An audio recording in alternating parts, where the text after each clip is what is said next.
run through our flow check and checklist. So seatbelts adjusted, canopies closed, trim is set, switches are all positioned, radio is tuned, altimeter programmed, fuel tank is full and verified, CHGs are good, oil temp is over 100, fuel valve is on, run-up is complete, and our flight controls are free and correct.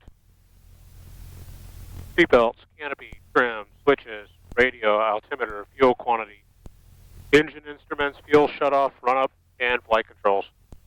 All right, our checklist is complete. All right, we got a little bit of weather to the south of us, but it's just going away. And the approach and downwind areas look good. The runway itself is clear, and the opposite direction is clear. We are ready to go. Roosterville traffic, Sonic 604 Charlie Mike, departing 36, Roosterville. All right, mixture rich, stick back. Flaps are set. Track and center line, throttle coming up.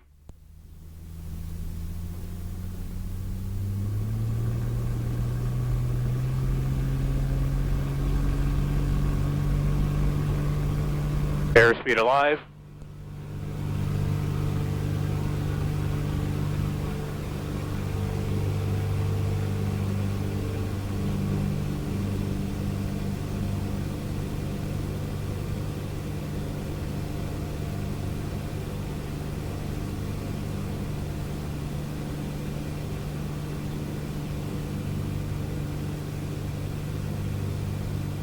Engine looks good in the green.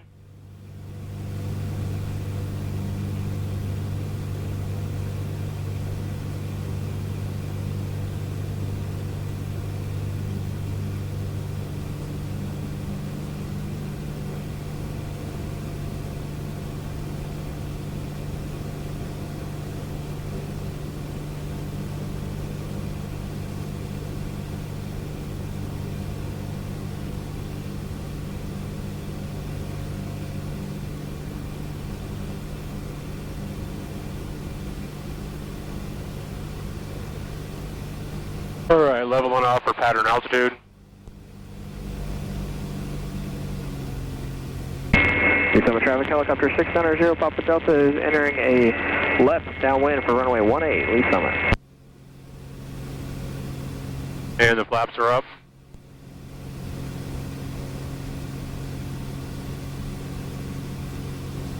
All right, everything looks good. Engine's running well. It's surprisingly smooth out. Nice.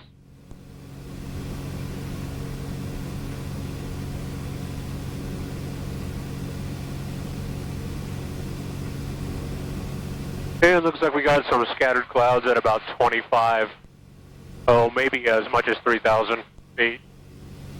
So we'll just keep it here around 2,000 and Lee Summit, just stay out of the way. traffic, helicopter 690 Papa Delta is on short final for runway 18, Lee Summit.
So recently I was exchanging some emails with another Sonics pilot, Art Kruger.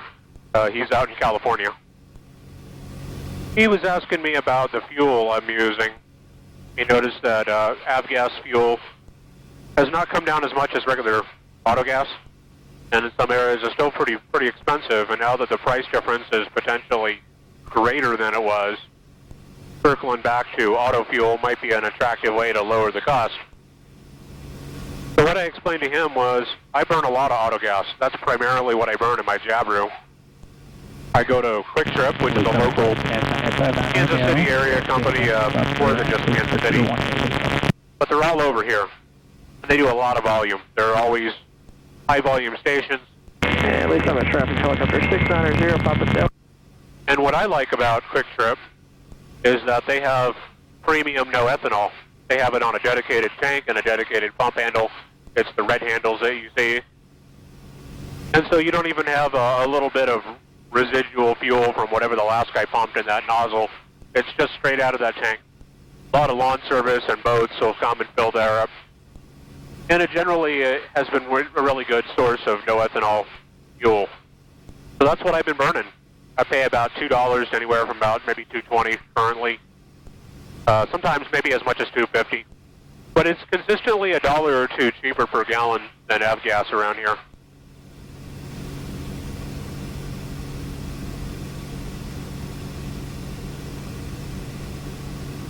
And I have had very good luck. The Jabiru really likes no lead fuel. Lead has a tendency to build up on the valves inside the cylinders and can even build up on the crown of the piston. You just don't have that problem when you burn good, high-quality car gas.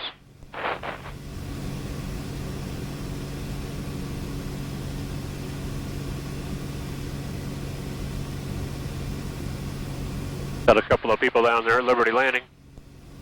Dennis has got his airplane pulled out front, and there's another one on the backside. Don't know what they're all up to. So what I tell people is find a fuel station that you trust. And initially, you're not going to know who to trust. So you got to observe them for a little bit.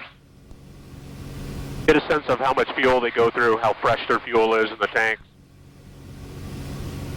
And if they use really cheap sort of subgrade fuels, you know, like your discount fuel stations, you got to wonder how they're selling for less. They're not making it up on volume, and they might be buying just lower quality fuel. Even if it says premium, you never really know. So find a station that you've observed for a while, and then when you think they might be a good candidate, go get a little bit of premium gas, whether it's no ethanol or whatever, and just check it out. I run it through one of those little water tests where you have a measured volume of water and a measured volume of fuel, and you mix, and then you see if the water portion absorbs any of the ethanol. It'll show up as a more volume. And if you use a calibrated tester, you can just read it directly off the tester. It'll tell you the percentage of ethanol. What I found by testing a number of stations all over is that oftentimes your ethanol is going to be lower in your premium grades than in your regular grades. Not always, but that seems to be the trend. So if the pump says up to 10% ethanol, oftentimes it's very close to 10% ethanol.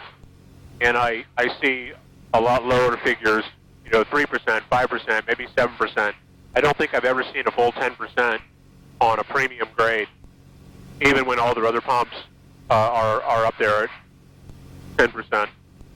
So that's always working in your favor right there. You're just getting less ethanol, even if you don't have the option of guaranteed no ethanol. And then I just check it out, make sure it doesn't have any gunk in it, make sure there's no harsh additives that are going to deposit inside your engine and intake.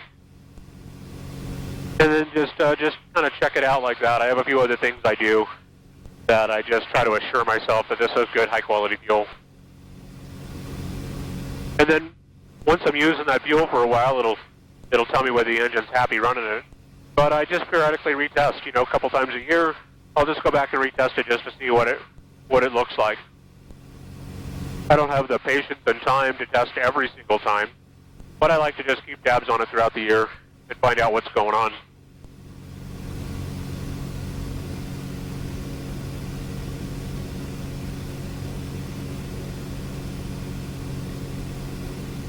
So if you go back and you read Gabru published guidance on fuel, they revised this guidance a couple of times. And so, you ought to check the latest guidance that they publish. But at one time it was no ethanol, then it was 10% ethanol, then at one point it was 20% ethanol. And I think what they found is that 20% was a lot of ethanol, and that had some other ancillary problems. And they've since walked that back, and now they've recommended 10% max or no ethanol if you can find it. But the bottom line is that the ethanol is not really going to hurt the engine itself. It might hurt your fuel tank, it might dissolve the rubber in your carburetor, whatever. Those are all separate issues. But the engine itself doesn't mind the ethanol. So of course you have to do your due diligence to figure out if your fuel system and airplane are compatible. In my Sonics, with a rotationally molded polyethylene tank, that polyethylene tank isn't gonna blink at ethanol. Even pure ethanol is fine. It's not gonna hurt it. And the fuel line that I use is all high quality fuel line that's rated for 100% ethanol. So that's not going to hurt it. The aerocarb itself has nothing that's affected by ethanol, and then of course, like I mentioned, the engine, even the little rubber coupler that holds the carburetor to the engine is an aftermarket one that's rated for high ethanol. So my entire system is not prone to any sort of degradation from ethanol. I will make a note, if you use a capacitance fuel gauge, sometimes the aluminum that's used in those capacitance gauges can be attacked by the ethanol. So you might just consider that. From personal experience, I've had them go bad with ethanol. Not everybody is going to have that problem, so your mileage may vary. But in general, if you're going to run ethanol-based fuel, that's going to be a suspect point that you're going to have to monitor closely. Now, if the probe goes bad, you might have to replace it, and it costs you $100, $150. But if it goes really bad, the base of the probe can corrode to such an extent that when you try to back that probe out of there, it'll snap off, and you'll have pieces of your probe stuck up inside your fuel tank. That can be a real bear to get that out of there. You'll have to drill it out and then put an oversized oops fitting and then replace that. Not the end of the world, but it's certainly pretty inconvenient.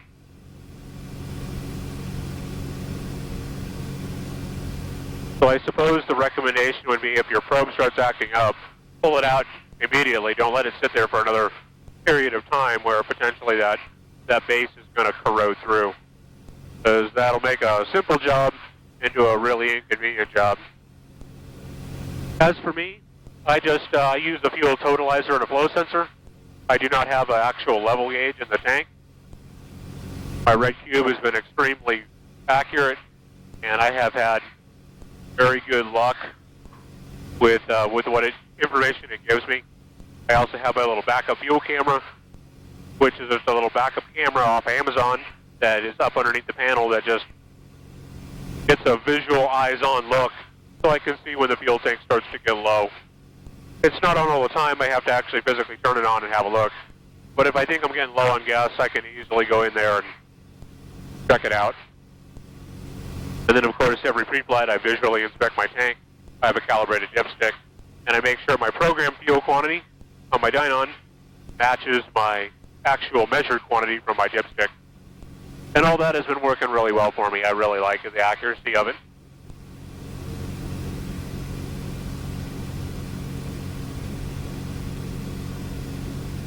Now, the last thing I'll say about fuel is autogas has a different vaporization characteristic than avgas. And on a hot day, or at high altitude, or a hot day at high altitude, that fuel is going to tend to vaporize easier than Hunter low lead well.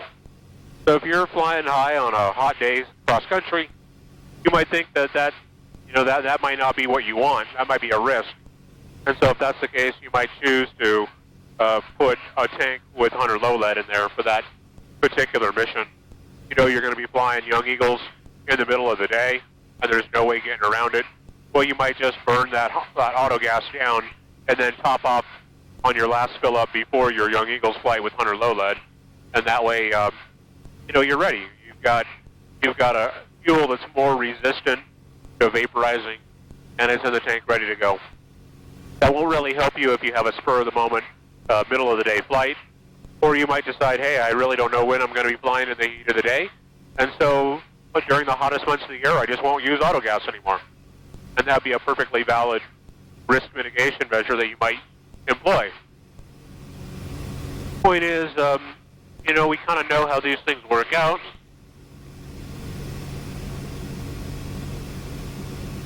And you might have to just use your best judgment to determine what fuel you're going to burn on any particular day.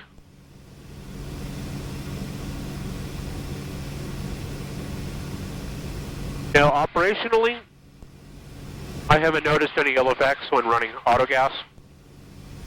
The peak exhaust gas temperatures are going to be a little bit different when you run auto gas versus 100 low lead. Off the top of my head, I don't recall exactly what that is.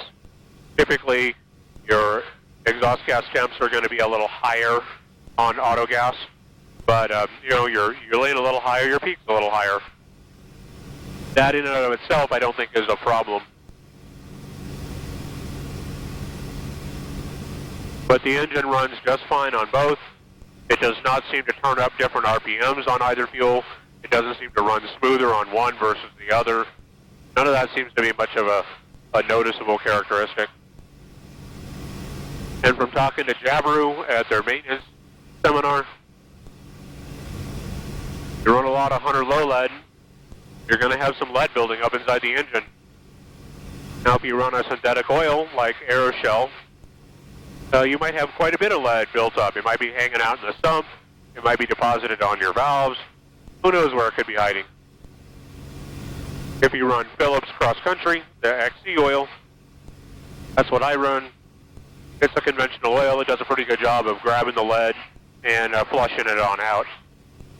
And they even have a anecdotal research project that they did where they took an engine that had quite a bit of lead in it. They could see it in the sump. When they pulled the drain plug out, they could see a little bit of oil sludge with some lead in it. And they just switched it over to Phillips. And after a period of time of running the Phillips, it actually scavenged that lead out of there and cleaned the engine up. And then the engine was cleaner. That seems to be a pretty good endorsement that, you know, there really something is here to the, you know, the lead scavenging ability of conventional oil. So for my money, I run Phillips XC.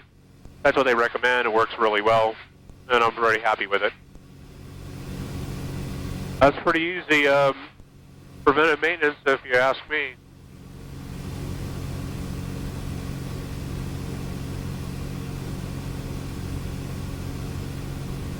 So here we are. I've been flying now for 15 minutes.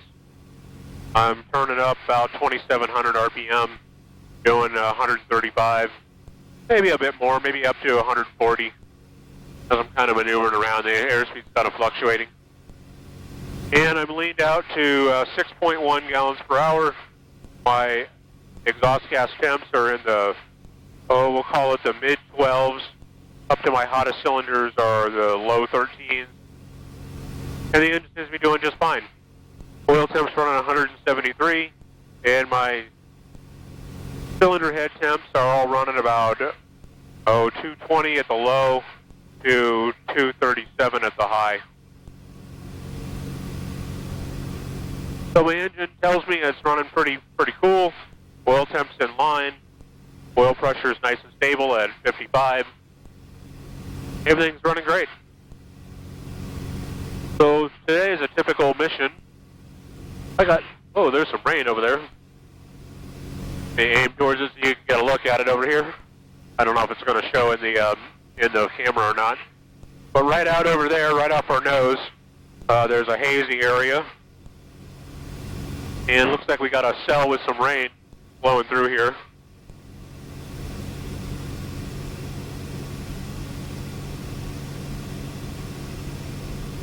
It's kind of heading over towards Roosterville, so we'll just keep an eye on that cell. If it looks like it's going to chase us down, we might have to make a beeline back to the airport. So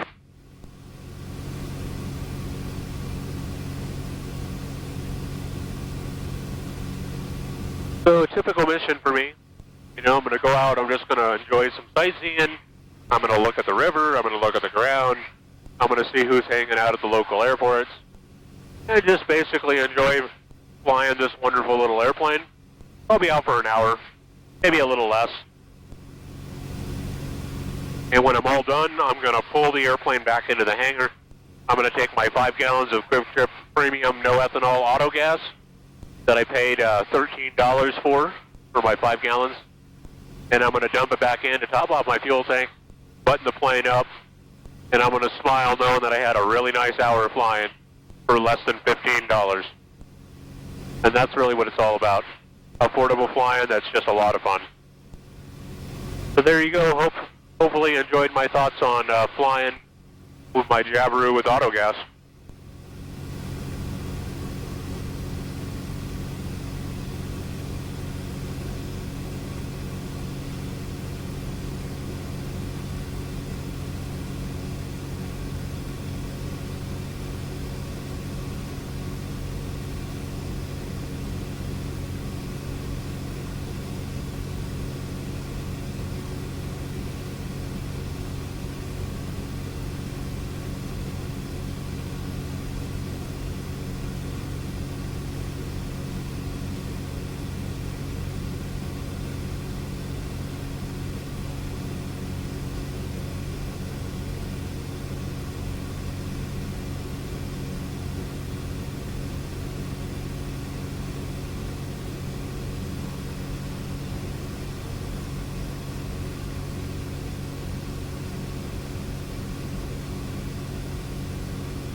Alright, we got us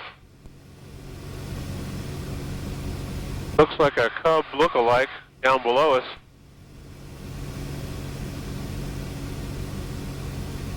Painted up in liaison colors.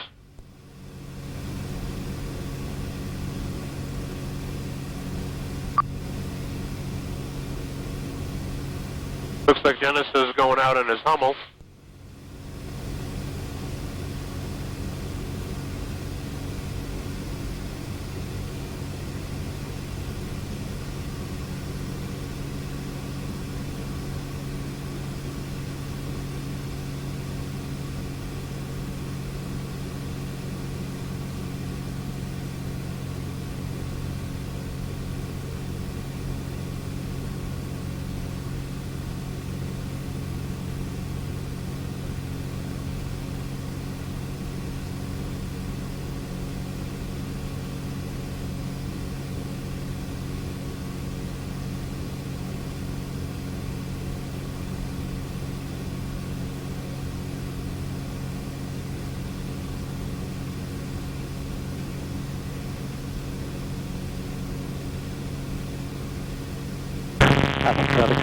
Q3 engine form, final runway 34.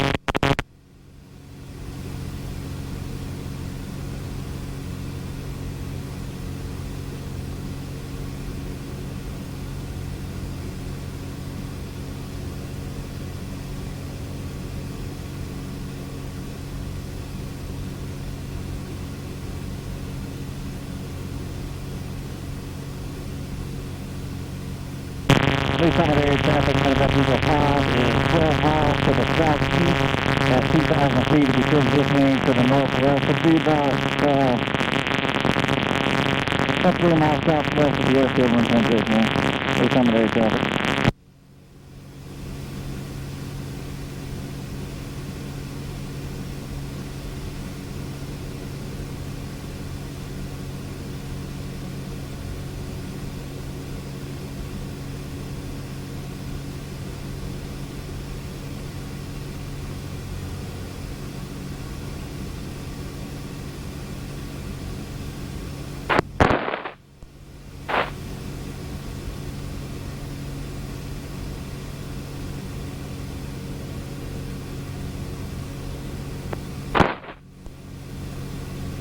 Our little liaison bird is coming back in for another run at Liberty Landing. I better give him some top cover.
He's having a good time down there.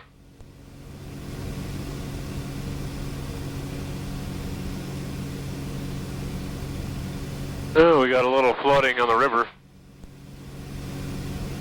It's not over its banks yet, but some of the low areas right alongside the banks are showing a little bit of accumulation. Got a lot of debris floating downstream.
Sky Pacer 3335 Alpha, taxiing to 36, lead summit.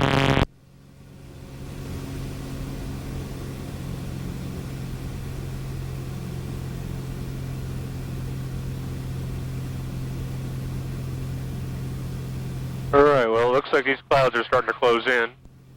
So I think that's my cue to head on back to the rooster.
East Kansas City traffic is Skyhawk 7745 uniform, eastbound, 7 miles out for an inbound landing.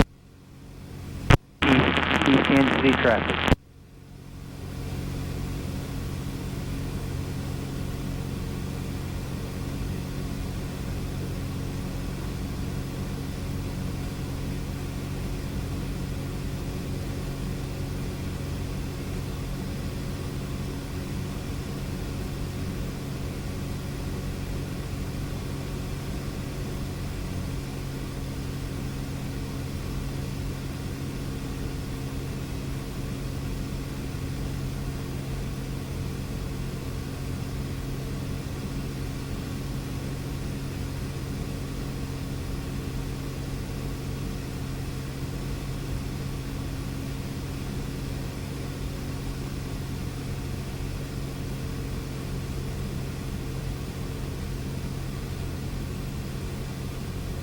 Please summit traffic. Sky Pacer 35 Alpha, departing runway 36, right turnout and a southward departure, Lee Summit.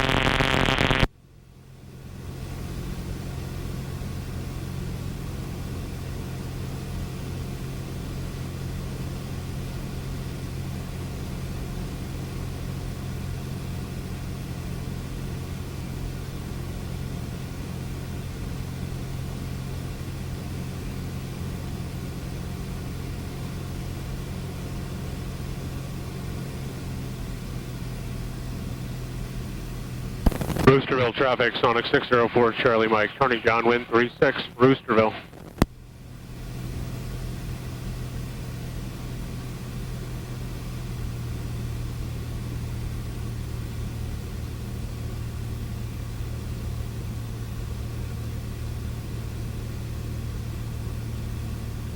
All right, the runway is clear.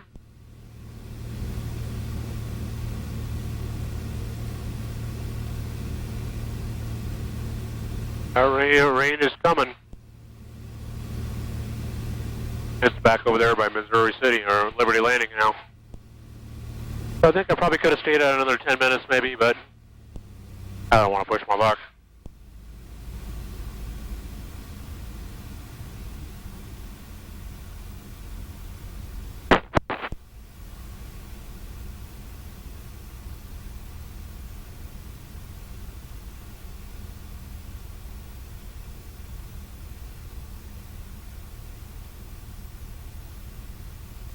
Roosterville traffic, Sonic 604 Charlie Mike, base to final 36, Roosterville.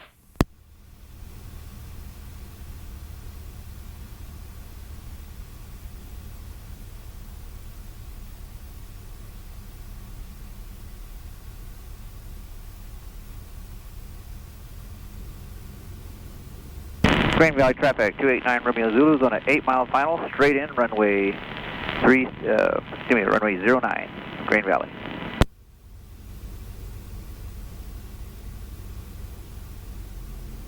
Green Valley traffic, Skyhawk 7745 uniform, we're 2,500 on the west end of 27. What was your position, please? 1 mile.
Alrighty, well, that was a short one, but a good one.